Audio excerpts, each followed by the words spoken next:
Everyone to MorningLine. Nick Beres here on a Thursday morning. James Blumstein's with us, Vanderbilt law professor.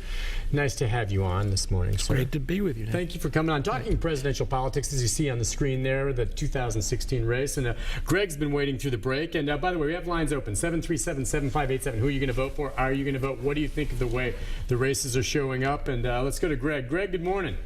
Hey, good morning. Thanks for taking my call, guys. Sure, Greg. You know, every time there's a presidential season or election, I just get irritated by listening to it. I mean, for one thing, the only person I would ever vote for would be someone that is going to end these wars. But we always seem to never have candidates that are anti-war. So you've got things like the military-industrial complex that's making hundreds of millions of dollars off of these wars, so they use their profits to make sure that they put the person in charge of this country, a president that is going to support wars to win the wars. You know, I look at the government as nothing but organized crime, and they've already decided who the next mob boss leader was going to be, and that's going to be Jeb Bush. This whole presidential election thing is just nothing but a circus, and it's a show. It's like an episode of Survivor, and, oh, I think Hillary's going to do this. Now, let's go back to what he was saying earlier, is that we usually go through cycles of the Democrats are in power for 8 years, the Republicans for 8 years. The Democrats are in power for 8 years, the Republicans are in 8 years. And now we're already talking about how the Democrats don't have a chance of probably winning because Obama's been in power, except for when Ronald Reagan was in office.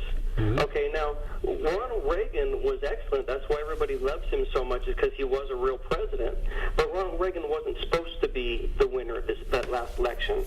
Ronald Reagan was forced to select Bush as a vice president. See, Ronald Reagan got in the way of the whole agenda of Bush being in power that much earlier. That's why they attempted to assassinate Ronald Reagan, and that's also why George Bush got elected right as a vice president running mate. So this whole presidential thing, this is just nothing but an episode of Survivor. Well, all right. Said a bunch of things there, and some of them are outside the realm. But you know, he seems to think that Jeb Bush is preordained already, and these are just exercises that mean nothing. And well, the caller may have called it right. I don't think it's foreordained. I think in our system there are so many levers of power. There's such pluralism within our system that it's hard to predict on the Republican side who will be nominated. It could be Jeb Bush. I mean, I'm not saying it wouldn't be Jeb Bush, but there are other candidates who are going to be pushing and pulling. And who would have thought that Barack Obama would have been the nominee last time? He's certainly sitting here this early. It looked like Hillary Clinton was going to be the Democratic nominee, and Obama came out and he was charismatic. He worked hard, had certain charm, and he appealed to people and to their higher instincts and thoughts, and he defeated Hillary Clinton. I think that her campaign loss came as quite a surprise. So I think there are surprises. Now, it is true that Reagan was an insurgent. He did run against the incumbent Gerald Ford in the 1976 election cycle, and he came close to unseating President Ford. But remember, President Ford had said he would not run for re-election or for election after he became our only unelected president.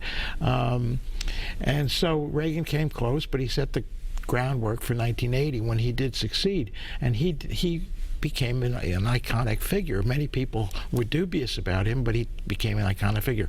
Now, let me say about the war issue. I share the caller's concern about wars, but there's a strategic question about how one avoids war. You can't wish away a war. You can't wish away the fact that there are folks who are establishing this ideal of an Islamic caliphate, beheading people, kidnapping girls and selling them in Nigeria and so forth. These are realities. You can't wish away that people came and knocked down our towers and assaulted the Pentagon in 2001, 9/11. That happened. That's not something that we can wish away. Yeah, but I think he's talking about that ridiculous war in Iraq. Well, you say the word ridiculous. I knew you were going to jump on that one. I think that Did we ever find those weapons of mass destruction? Yeah, but... No, we didn't. All right. I think that's a fair question. I think Iraq War is one of our more controversial wars. Mm-hmm. But what you have to ask is, in the post-9/11 world, what did the reasonable person believe at the front end? Just the way in our search and seizure law, you can't say, I had reasonable cause to search your house because I found a controlled substance after the fact. You have to look at this at the front end, what we would call ex ante, not at the back end. And ultimately, this is actually a concern I have with the Iran proposal that we're debating now, is that the premise has been that Iran should have to take a year to build a nuclear weapon.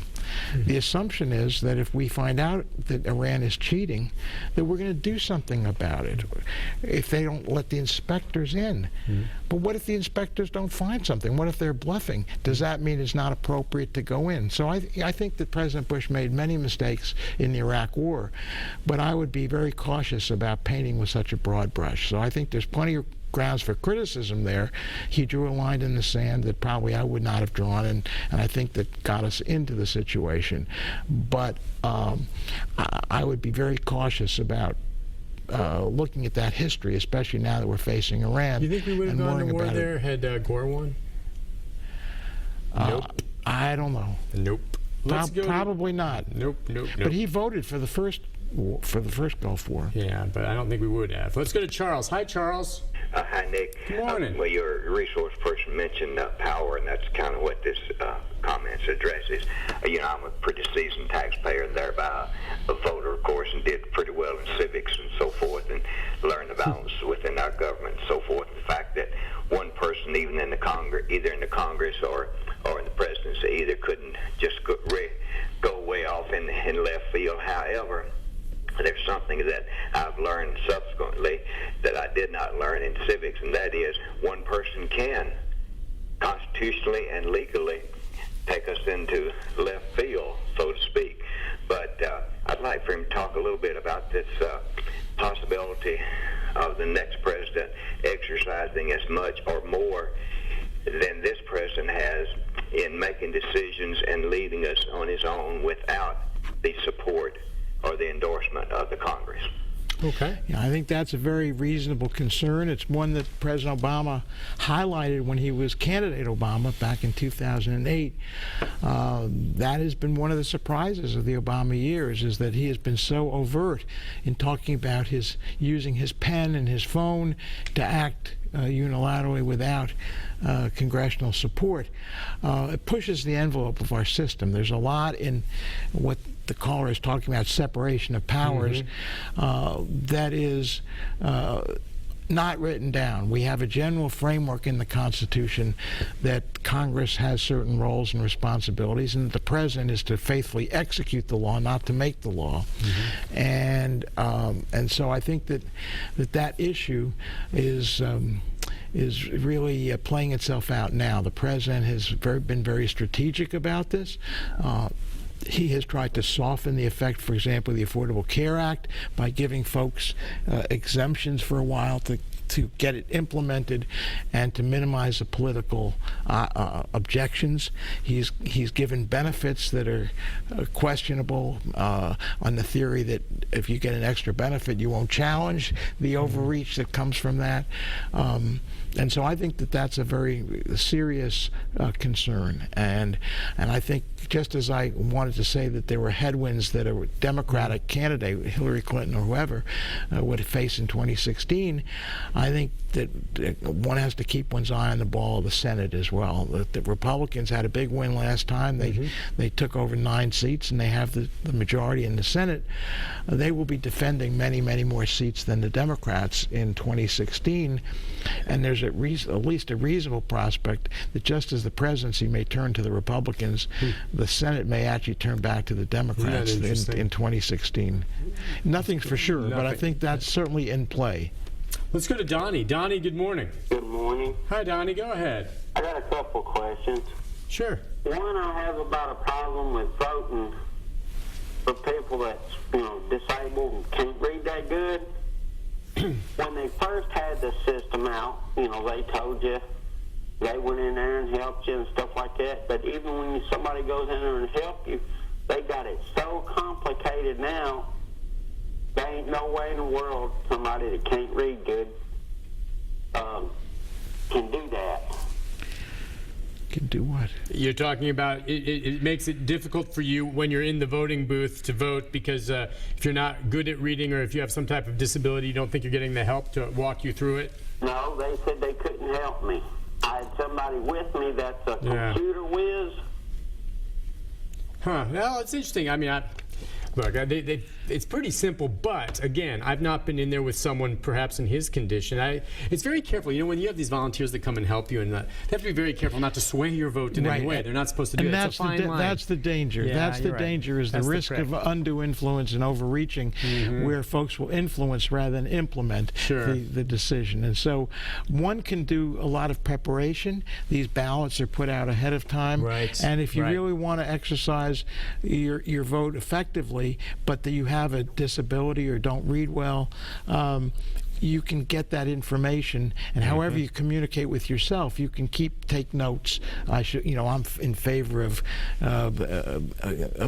constitutional amendment 1 or 2 or 3. I should vote yes. I should vote no. You whatever. Can have that with you. You can have That's a great suggestion. a little cheat sheet or something like that. Yeah, Donnie. I think his suggestion's terrific. I know it can maybe be problematic for you, but prepare beforehand, and there are ways to do that. And then hopefully you can go in and work it out yourself. Let's go to Kyle. Hi, Kyle. Hi, I got a few points. On the executive orders, President Obama has not done as much as George Bush. And on the war, when you take out Saddam, who kept Iran in check, and then you give the power over to Shiites, that's why you have that problem with Iran, even more.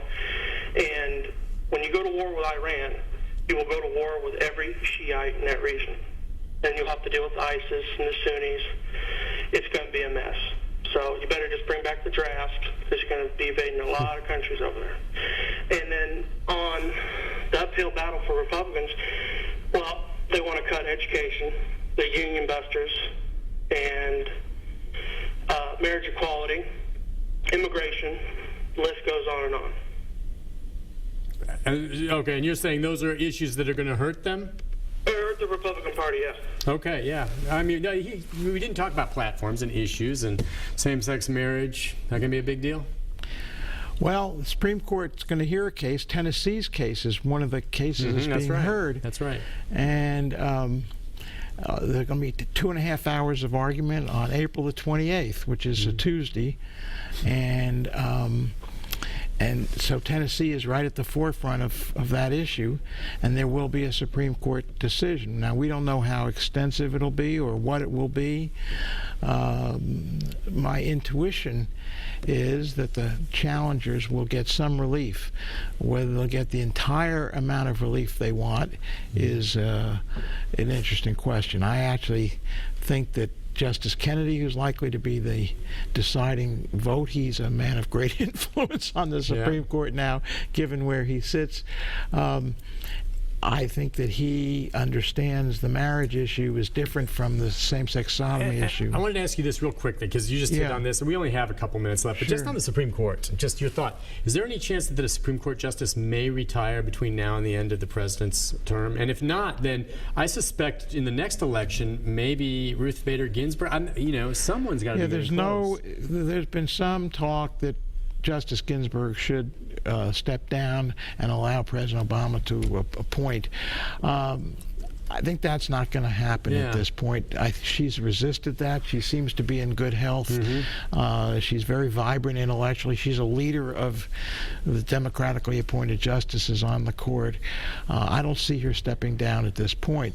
Moreover, it's not clear that the Republican Senate would allow for a very partisan type justice to be appointed. I just don't know what that would happen. And so, well, there may be some that the next president. but that would be an appointing. issue in the election. Yeah, Just as I think interesting. foreign policy, as your caller had raised the question about war in the Middle East and so forth, and about the approach to the Sunnis and the Shia. I mean, it is true, and I'm far from an expert about the different strands of the Muslim faith, but ultimately the question becomes with Iran is that whether the U.S.